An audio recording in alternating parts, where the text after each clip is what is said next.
Hello everybody, welcome back to the channel. My name is Astro Boy and this is the 9th episode of our custom United Nations of Earth campaign. Not only is this the 9th episode, but even though I'm recording this episode on the 28th of June, you guys are seeing this on the 4th of July.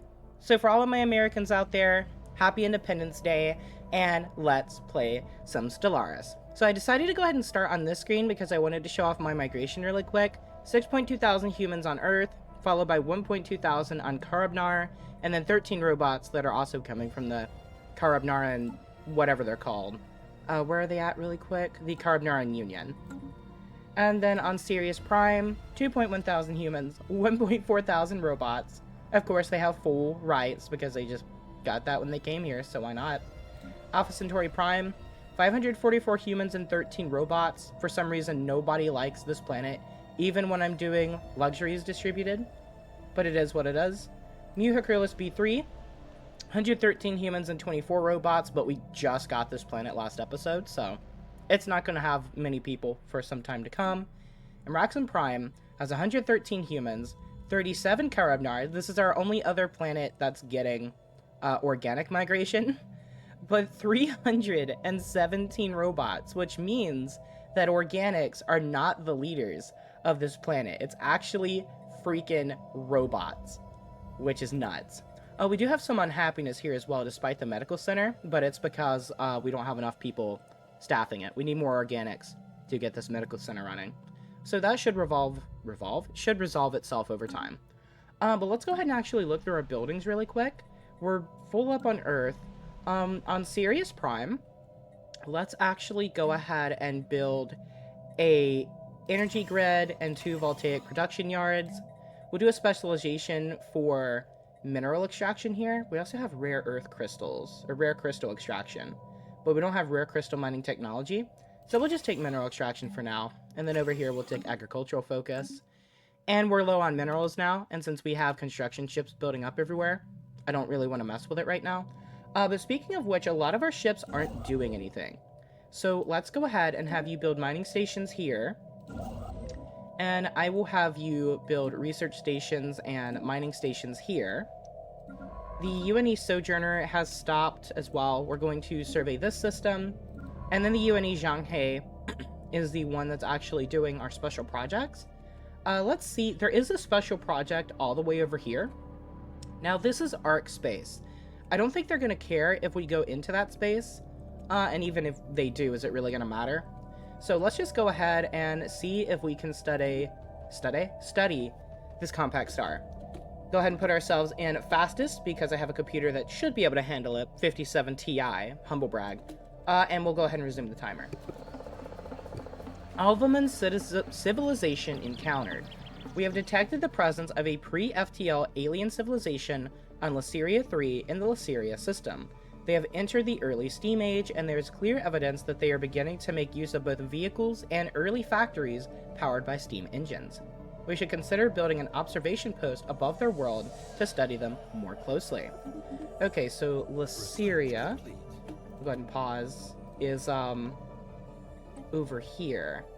Gotcha. I'm probably not going to do that just because it's so far away. And this is actually our first discovered pre-FTLs. I'm sure the other empires have discovered some at this point, but I haven't. Our research is complete. We got ion disruptors. If you haven't been watching the last couple of episodes, we actually have been building up our military because the combined Kithan systems rivaled us. I don't think that that's going to last forever, but I do still want to have a larger army just in case. So now we have FTL inhibition, specialized combat computers, X-ray lasers, hyperspace slipstreams, which is so good for my migration, but I just can't take it right now, mode stabilization, and exotic materials labs. So we are going to do X-ray lasers next. It's going to take 3 years, but that's fine. We'll go ahead and dismiss that, and I will have you build research stations. We're just going to do the research first, a ton of research around here. Then you're going to do another pass around and build the mining stations. So you're going to be busy for a little baby bit. Alright, and we do have a Arctic world over here. It's a tiny one, but yeah, I will be terraforming that. Construction complete. And we have finished building... did we upgrade this to a star hold? We did upgrade this to a starhold, and we finished building our disruption field generator. Gotcha. Eventually, I'll be able to terraform this into a habitable world as well, but today is just not that day. Very unfortunate, but what can you do? Raxum Prime Elysium. This is the second of our planets to get this. The recently colonized planet Raxum Prime has suddenly become very popular in the Empire. Galactic News continues to feature rave reports of an amazing new world where new colonists will live in paradise. Of course, fiction, but naive dreamers suffering from an idle life believe and are already packing their bags. Very good. We can actually colonize this now. It's a tropical world, which is habitable by us. Okay, so I don't actually have to terraform that. But it will, unfortunately, take us a while to get over there. We would have to go here, and then here. And unfortunately, our influence is just not up to it right now. So what I may actually want to do is I may want to stop surveying new systems. Oh, who am I kidding? We're not doing that. Go survey this system. It is going to take us quite a while to build here, though. However, I don't think that there's actually any danger of somebody else taking these systems. The only way to get to this is from here, and the only people around it, as far as I know, are these Arc system people. So I'm not too worried about it. Also, something I forgot to do. I figured out that in order to make the advisors on the little political screens stop being as loud as they are, is to just simply go and lower effect volume. I think we can get away with that. We'll lower it a little bit for now, and if it's still too loud, we'll do it again. And while I'm thinking about it, look at that. The combined Kithan systems stopped damaging relations with us. They just gave up. We're equivalent to them in every way except for fleet power, and they're inferior. If I really wanted to, I could declare war on them to change their ways, but I don't want to do that. That's not the kind of game that we're going for. But we do have... We do have ideology casus belli. So, yeah, that's there. But I'm not going to.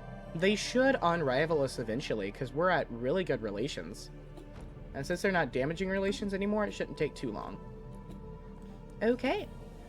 We have an anomaly, and we have a planet that has been terraformed. Perfect. A small cargo pod has been left to drift in space above this gas giant. It has been captured by the planet's gravity well and will eventually be pulled into its atmosphere. We'll go ahead and investigate, and then Lunar Monument. A remote moon on the outskirts of your empire has suddenly gained the attention of your scientists. A peculiar anomaly detection has revealed the existence of an isolated monument untouched by time, sitting amidst the desolation of the lunar landscape. Your science team, intrigued by this discovery, has decided to mount an expedition to investigate this enigmatic structure. Issue Special Project Lunar Monument Investigation. Don't know where that came from, but okay. And yes, we finished terraforming that. As we finish terraforming Almach 2, we have the opportunity to choose the new biome of this world. Since we're humans and basic, we're just going to choose the continental world again. But now, Almach is fully habitable. I could terraform it again if I really wanted to. It is only 95% habitability. It says from features. Great vortex. The significant circulation of air masses in this region gave rise to a great tornado. Duly noted. We'll have to get rid of that at some point somehow.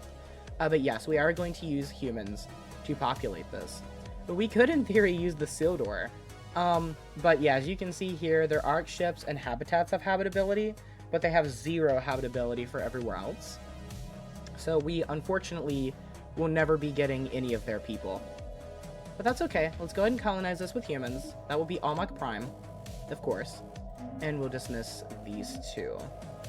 I could upgrade this fleet, and I think I will. I didn't even check to see what I was upgrading, but oh well.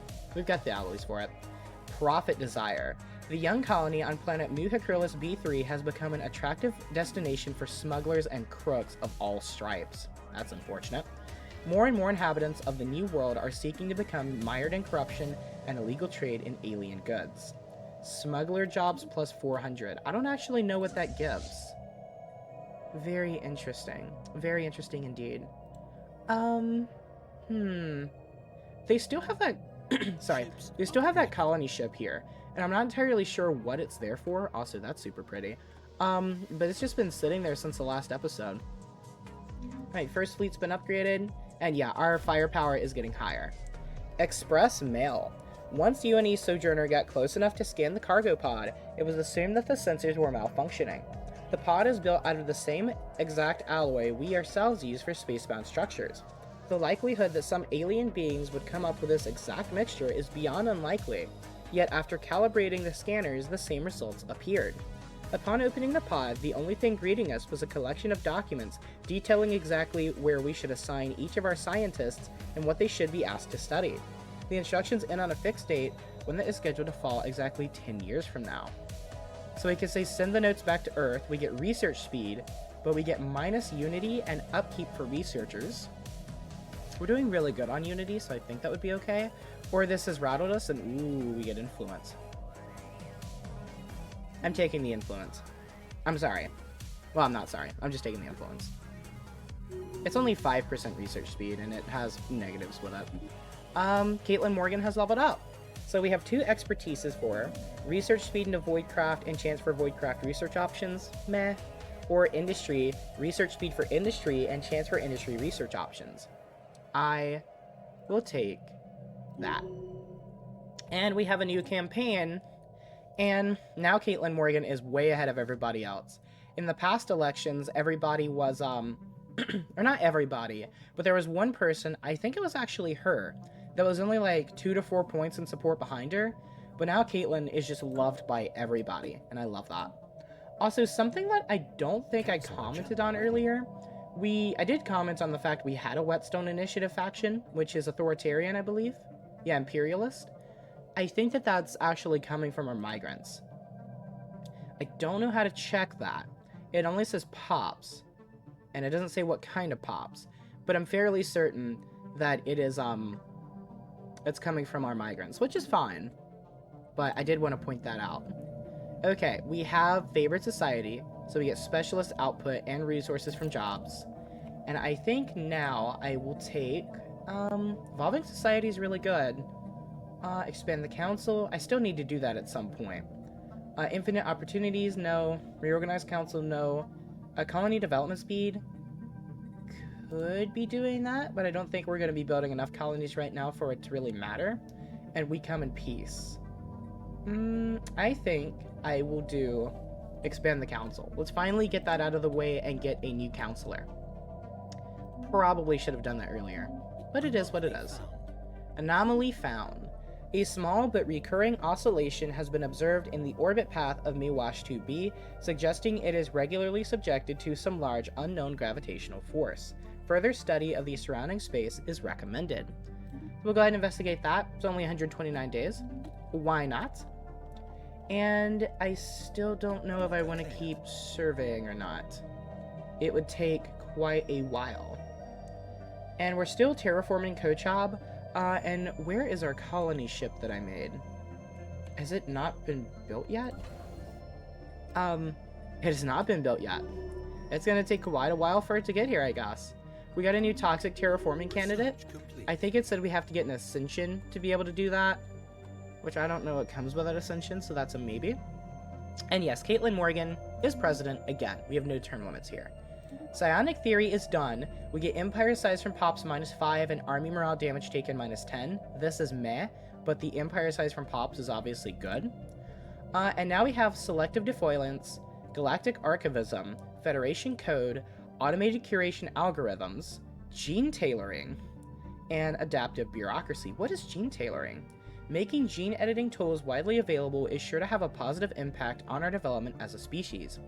So we get Genetic Modification, allows us to actively modify the genetic traits of a species within our empire, and Self-Modification. Pops gain a chance to spontaneously adapt to better survive in hostile environments. I see. And Species Modification points +2. I'm not going to do that for now. I'm going to do Selective Defoilance, because I really need to be getting rid of blockers on my planets, but it's something to keep in mind for the future. Ooh, and we are maxed out on food. Invisible Planet. Further analysis of Miwash found that all planetary orbits in the system exhibit similar irregularities. After triangulating the gravitational forces implied by these unusual movements, we discovered their cause, a previously unseen planet now known as Miwash 15. The world possesses a unique surface of carbon black particles which reflect no light or radio waves, making it virtually invisible to long-range scanners. These naturally occurring polymers have remarkably absorbent properties. They will be harvested and studied for their potential uses as a stealth material. Advanced cloaking fields plus 10%. Duly noted. And we have another anomaly. A Class 12 asteroid orbits this planet. The small planetoid's orbit appears far too stable for its presence to be a natural occurrence. So we'll go ahead and investigate that. We'll dismiss that. We did finish surveying Mufarid. And you're investigating that. So once you're done investigating, go survey this system. Resource storage is full. I have to sell off some of my food. So we'll go ahead and sell off 10,000. And now we have 10,000 trade. But we can have up to 55,000, so that's fine. I don't need to use that right away. Are you ever going to stop being rivaled with us? They're not damaging relations, but now they're not going up anymore either. Make us brief, human. Our patience for pointless banter has long since run out. We do still have that embassy as well. I could declare a rivalry against them. Is there any chance that... Yeah, I didn't think so. Infidel troll, your uncouth yapping is heard by the combined Kithen systems. What do you want? I don't have any other envoys I can send to you. So... Oop, there it is. There's a colony ship. So all I can do right now is just hope that they stop rivaling us. If they don't, I'm just going to have to rival them back and get the influence from it. It sucks, but it is what it is. There's other empires out there. Surely. Convenient mining. The asteroid around Mufarid 6 has such a perfectly stable orbit that it's easy to understand why our scientists thought it was placed there artificially. Yet, there are no conclusive indications of any propulsion systems or any other artificial marring. The only natural conclusion is that, by some absurdly improbable chance, the asteroid got caught in Mufarid 6's gravity field. We have also detected some rare crystals on the surface of this asteroid. 2 rare crystals per month from a trapped asteroid. Oh my god, Mufarid has 6 rare crystals. Duly noted. Okay, Your construction ships are still working, so nothing I can be doing with them right now. Empire size is still okay, but once it gets up to 200, I'm really going to be worried. We have finished surveying Miwash. Very good. And I could actually inhabit that as well with probably, yeah, the Karamnar. I might actually do that. I might not actually terraform the system. We'll see. Go ahead and survey this. And I think what I'll do is I will go ahead and build a colony ship of the Karamnar and send them down here. Alright, and now we have finished researching selective defoliants. I might honestly just hyperfixate on clearing tile blockers, but we have ocean ecology management, atmospheric filtering, which is really good, xenobiology, stellar expansion, thermal drilling, and adaptive bureaucracy. Let's do ocean ecology management. I feel like we have more blockers of that. And we will go ahead and go to our planets really quick and clear as many blockers as we can. None here. Clear that dense jungle. None here. None here. Okay, so we only got 1 blocker that we could clear. Unfortunate, but it is what it is. Robots are actually migrating away from Raxon Prime now, which sucks, because I could really use more people for this medical center. But it is what it is. Alright. I did get a new research. So fleet command limit plus 40 and unlock ship type cruiser. Might have to. Domed habilitation, or domed habitation. Assembly patterns, carrier operations, improved destroyer hulls, pyroclastic resonation. I don't know what that is. By harnessing the extreme thermal energy found on molten worlds, our starbases can increase the energy output in a system with exceptional efficiency. We don't need it right now, but something to keep in mind for the future. Oh my god, it's a lot of food. Arc furnace and deep core mining. I am going to take cruisers for more fleet command limit. It's going to take a little over 4 years. Construction complete. So we should honestly be building more research stations soon. Or at least getting the research that allows us to upgrade the ones we already have. We finished constructing that. Are all of our ships still doing things? They are not. The UNE Africa is now just sitting here. That is not acceptable. Build, build, build, and then Finally, build that. And you get more exotic gases. We're not producing a negative, but we're not producing a positive either.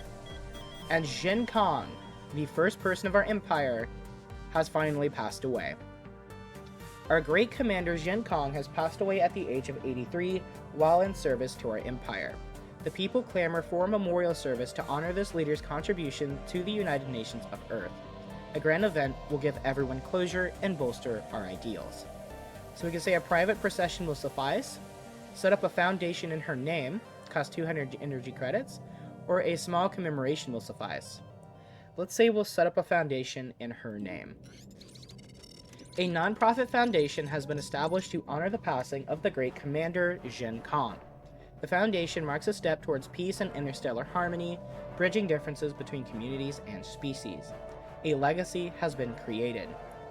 Pacifist ethics attraction plus 10, and monthly society research plus 10 for 10 years. That is insane.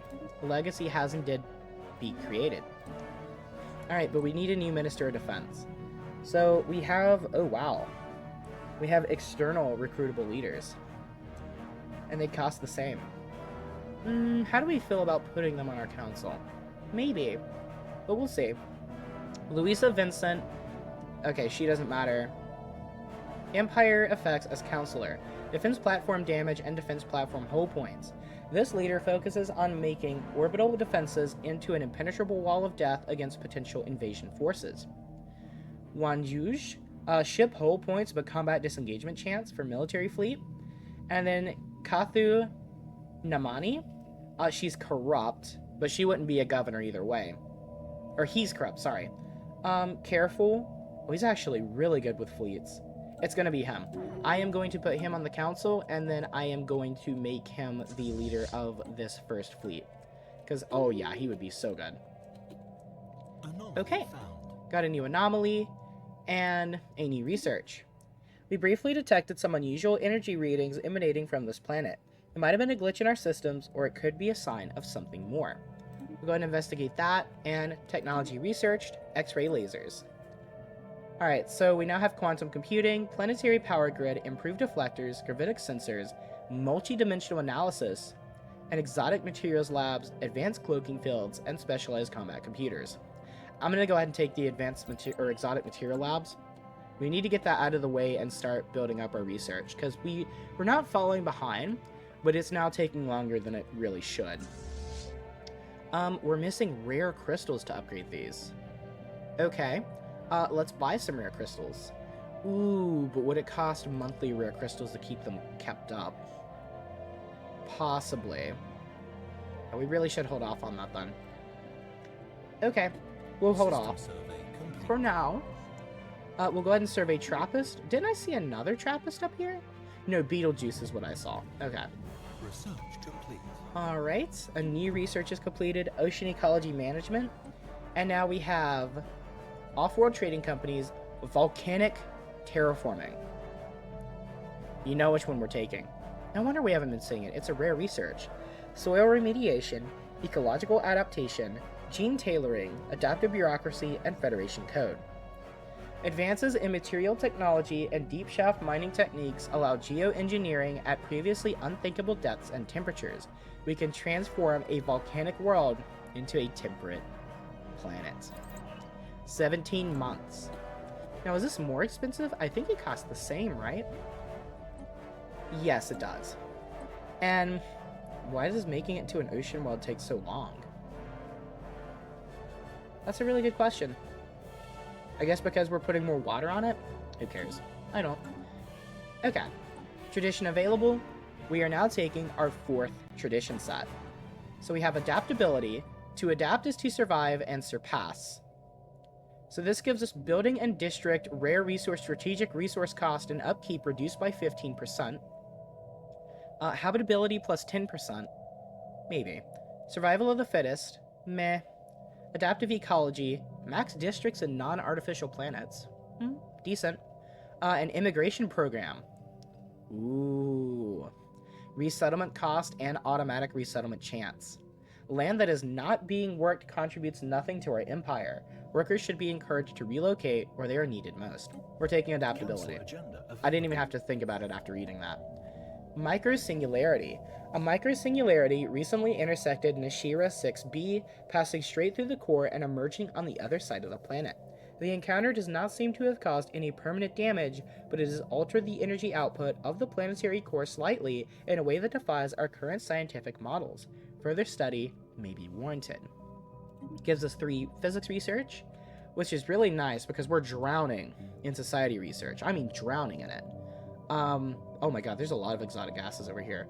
But we don't actually have a lot of physics and engineering research. Couldn't think of the word. Okay. Let's check our planets again really quick. We have available jobs here, so we're not moving anyone out of here anytime soon. Sirius Prime has a lot of available jobs. You know what? Actually, now that we have so many jobs, let us distribute luxury goods. What does this do? Send artifacts to museum exhibits. Resources produced from bureaucrats. No, I don't care about that. Sirius Prime. They do still have it, but it's for 1.4 years, so we need to keep that in mind. Alpha Centauri Prime. Available jobs, yeah. Available jobs. Oh wait, did the happiness debuff go away? No, it was on Raxon Prime. But it's going lower. Which means... I don't know why it is lower. I guess so many people are migrating away that it's not a problem anymore.